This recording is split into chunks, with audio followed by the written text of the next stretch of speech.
Hey guys, welcome back to the Volley. It's your girl Valerie, and I'm back with my mess. Yes, y'all remember in my last video concerning JT and Nicki Minaj, I told y'all that I would come back and give y'all another theory of mine regarding this whole situation. Now I am back with that theory. If you haven't watched my last couple of videos about this topic, you need to stop watching this, stop right now, and go watch those videos. Get all the way caught up. Okay, I will link them for you in the description box. Now, before we get started, let me just say these are just going to be my theories. Okay, this is all alleged. All right, do not drag me. These are my theories. That's what I do on this channel. I give my theories, but more often than not, I'm kind of on to something. Okay. Y'all like this video for me, please, and let's go ahead and get into it. Now, in the last couple of videos, I told you guys that Nicki offered JT the opportunity to sign with her label, heavy on it, and therefore she would be considered Nicki's princess of rap, meaning that she would get Nicki's full backing. She would have Nicki's full-on focus and full-on promotion, right? Nicki would hand over that baton along with all of her secrets on how to be the highest selling female rapper for the record, okay? That could even include her helping them write or, helping them develop their pen skills, helping them develop their fan base, getting them brand deals, endorsements, movies, etc., etc. The list goes on. Y'all think about what Nicki has not touched, okay? What has she not touched, okay, that she has access to? But anyway, JT has turned Nicki down. And then after that, Nicki, she started making these cryptic comments and cryptic tweets. She made a comment about JT having more respect and reverence for people, who didn't look like us or who didn't look like her. And this is where Nicki Minaj's cryptic story, her Little Red Riding Hood story, comes in. Do you guys remember the riddle that Nicki Minaj gave in her recent station head, where she detailed the story of Little Red Riding Hood, and she said that there was a twist to the story? Now, I want y'all to walk with me for a moment, okay? Just walk with me. She basically said that there was a little girl in the story, right? Similar to the original story of Little Red Riding Hood, there was a little girl and a wolf, right? And she was basically saying that she was the little girl in the story. But the twist was that there was more than one wolf, right? She said there were multiple wolves, which she called persons. And in the story, we got info on 3 of these persons or wolves, right?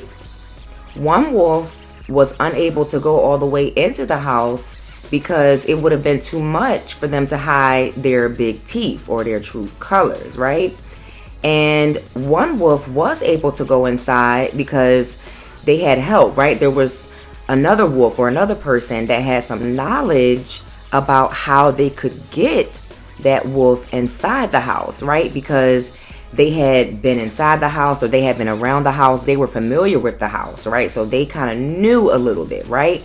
So they could help this second wolf go inside disguised. Are y'all following?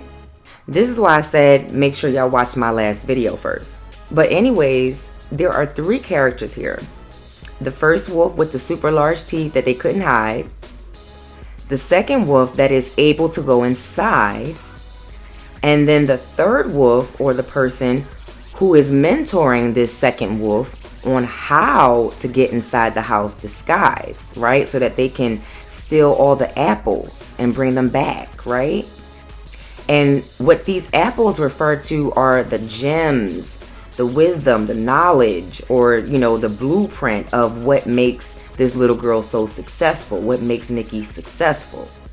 Why do y'all think teachers are always associated with apples, right? It's because teachers give knowledge, right? Knowledge.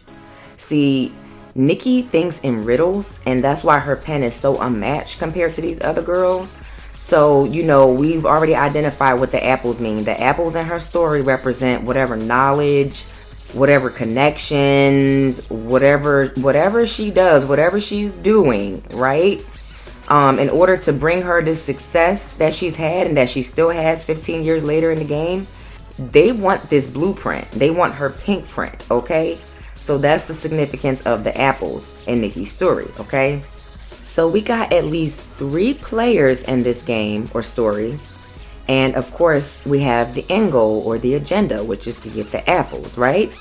Now, here's where, this is where the tea is, okay? Wolf 1 represents Megan Thee Stallion. Wolf 2 represents JT. Wolf 3, aka the help for Wolf 2, right? Let's just say Wolf 3 represents a group of people, right? It represents a lot of people. It can represent a label or management company, and it also represents Nicki's ex-affiliates who are now working with JT or working with Wolf 2, right? I'm talking, Nicki's ex-PR people, label reps, hairstylists, the list goes on. See, there's a reason that Nicki started calling some people paid moles, because some people that she has let get close to her, that she has gotten comfortable enough, to tell certain things to, now those people are sharing those things with JT. And if you know, you know. I'm not going to get into the entire story about, the ex-Barb, who is now a label representative and who has been paid by JT. And he actually came out and said that he was paid, because, that's a whole nother story. That's a whole lot, and we'll be here all day, okay? His name is Nate. Y'all can go look him up.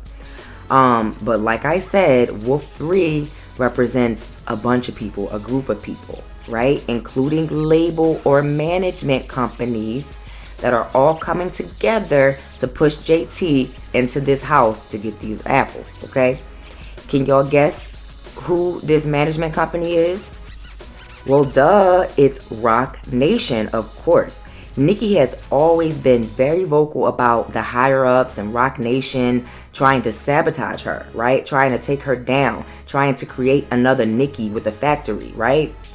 And word on the street is Roc Nation is looking at signing JT possibly for management, allegedly, right? That's the big twist of this whole story. See, there are puppets and puppet masters. And it's no secret that Jay-Z and Roc Nation have been trying to make another Nicki Minaj since forever. Since she first got signed with Wayne on Young Money, right? All the record labels have been trying to make another Nicki, right?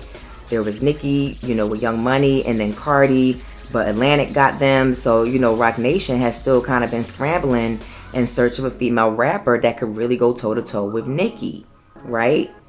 That's why Jay-Z was interested in Doja Cat in the beginning, because Doja Cat was very lyrical like Nicki. And for those of y'all who don't know, Jay-Z actually did work with Doja Cat, or was trying to work with Doja Cat, when she was first coming up, before Say So, before all of that, right?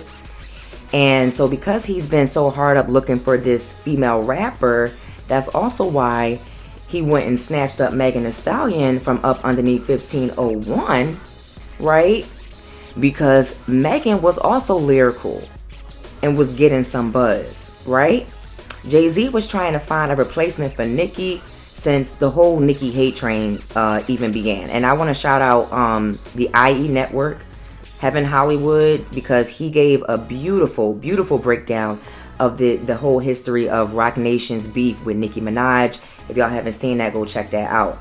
But yeah, Nicki is not crazy when she says that there are corporate machines and giants going against her, or when she says that Roc Nation has an agenda against her. Now, like I said earlier, word on the curb is that Roc Nation is interested in JT. I told y'all in a recent video that JT was trying to come for Nicki and Cardi's spot, right? And that she was getting Roc Nation level promotion. Well, it appears that she is allegedly about to start getting Roc Nation's promotion. Okay, I was listening in on a space. It was a Twitter space right after Nicki's whole station had story, with the Red Riding Hood. And there was a lot going on. There were so many spaces. So I was listening in on one space, and I do remember someone mentioning that Roc Nation had posted about JT's mixtape. And y'all know me, I went scourging. I went to go see if I could find it. And I didn't see it. However, I was scrolling tweets and there was another Twitter account that tweeted something about Roc Nation claiming to take JT on. They tweeted something similar to what I was hearing in that Twitter space, right? So the account's name was Doja Cat Raps, and they were responding to a post that was deleted. See, this is why I hate when people post and delete, right? Because I be trying to get the tea, child, okay? So some account posted something, and this account, Car, responded, and they added JT and said, child. So I'm guessing the girl was, picking up the tea or something was going on, and, this girl, Car, was trying to alert JT. And then so somebody responded saying, y'all just be keeping up-ish, because where in all of that did you think it's about JT? Y'all are bored as F. And then this Doja Cat Raps account said, didn't that Roc Nation rep just say that they were bringing JT on? Another account said JT affiliation to Roc Nation coming soon, and y'all gonna gag. Bookmark this one. They also said, I'm really starting to put 2 and 2 together. Lil Uzi, JT, that Roc Nation connection. JT wouldn't even be recognized as a solo artist if she didn't get the Nicki cosign. I'm starting to see the pattern. Ciao. Now remember, this is all alleged, but for me, the dots are definitely connecting, especially with Nicki Minaj's story. For me, okay. 2 and 2 is making sense and adding up to 4, and my spidey senses is tingling like crazy, y'all. So some fans have also noted that Lil Uzi, JT's bae, has been getting a lot closer to the Carters recently since being signed to them in 2019, okay? Yes, for y'all who didn't know, Uzi is underneath Roc Nation. And some people believe that there's a reason for this newfound closeness with them, especially since, there is speculation about JT possibly being managed by Roc Nation soon. But let's go back to the Little Red Riding Hood story. Remember, there are 3 wolves. Wolf 1 is Megan. Wolf 2 is JT. Wolf 3 is Roc Nation and the ex-affiliates that are being hired by Roc Nation, right? The story basically explains in plain sight what happened between Nicki Minaj and JT. Basically, Nicki feels like she was used again. She really felt like she was developing a genuine friendship and connection with JT, and that's why she was the one that was, able to hide the teeth better. The whole time, JT was trying to have, what Nicki had. She wanted all of the same things that Nicki had. So when she was offered management from Nicki versus management from Roc Nation, she unfortunately chose Roc Nation, and that broke Nicki's heart, right? Because Nicki knows they only want to sign her in order to make another her. And my thing is this: who is better to make another Nicki Minaj than the Nicki Minaj herself? But these girls don't think that way, right? They don't see, behind the smoke and mirrors. They don't see what these higher-ups are trying to do. They don't see that, yes, this is all a plan that Ty set up, okay? So yes, Roc Nation and the paid moles, they are the reason behind Nicki and JT's fallout. Nicki feels like it was all a business plan, a business play, just like what happened with Megan Thee Stallion. That's why she's so hurt by Megan, right? She's super hurt by Megan, but I think she's even more hurt by JT because she went super hard for JT. Super hard, right? It's like the same thing just keeps happening to her. It's the same story, different character, or same game, different player, okay? But let's walk through a little bit of history. Remember back in 2019 when Nicki Minaj and Megan first got cool, right? It was during Nicki Minaj's Instagram live. The fans kept begging for Megan to join Nicki's live, and Nicki let her come on. And then remember, right after that live, like 2 days later, we got the Hot Girl Summer remix, right? And then what happened right after the Hot Girl Summer remix? We saw Roc Nation get behind and support Megan Thee Stallion heavy and sign her, right? It was right after Nicki did the Hot Girl Summer video, and the bars was starting to support Megan heavy. right? The video came out on September 3rd, 2019, and Roc Nation signed Megan for management 10 days later on September 13th, right after she got the Nicki co-sign, which meant she got the co-sign of Nicki's fan base, right? Once Roc Nation saw that Megan had the ability to tap into Nicki's fan base, they said, oh, okay, they could use Megan, aka Wolf One, to go inside and get the apples, right?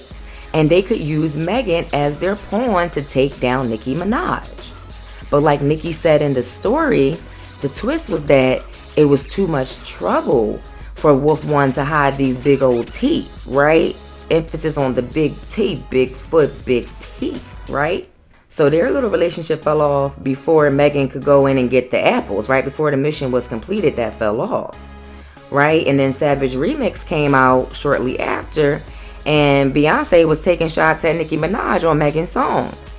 And there was chatter in the streets that, maybe Beyonce and Nicki Minaj might not be as cool as everybody thought they were. And then that's when we got the Say So remix, where Nicki was also throwing shots back at Beyonce, saying that the real booty ain't keep the ninja home. Okay, y'all remember that? So anyways, the shade and the agenda, it just became obvious to Nicki, and, it became obvious what Roc Nation was trying to do with Megan. So when Nicki kind of peeped game and started to close that door with Megan, and we saw her start to get closer to Doja Cat, and the barb started going over to Doja Cat, right?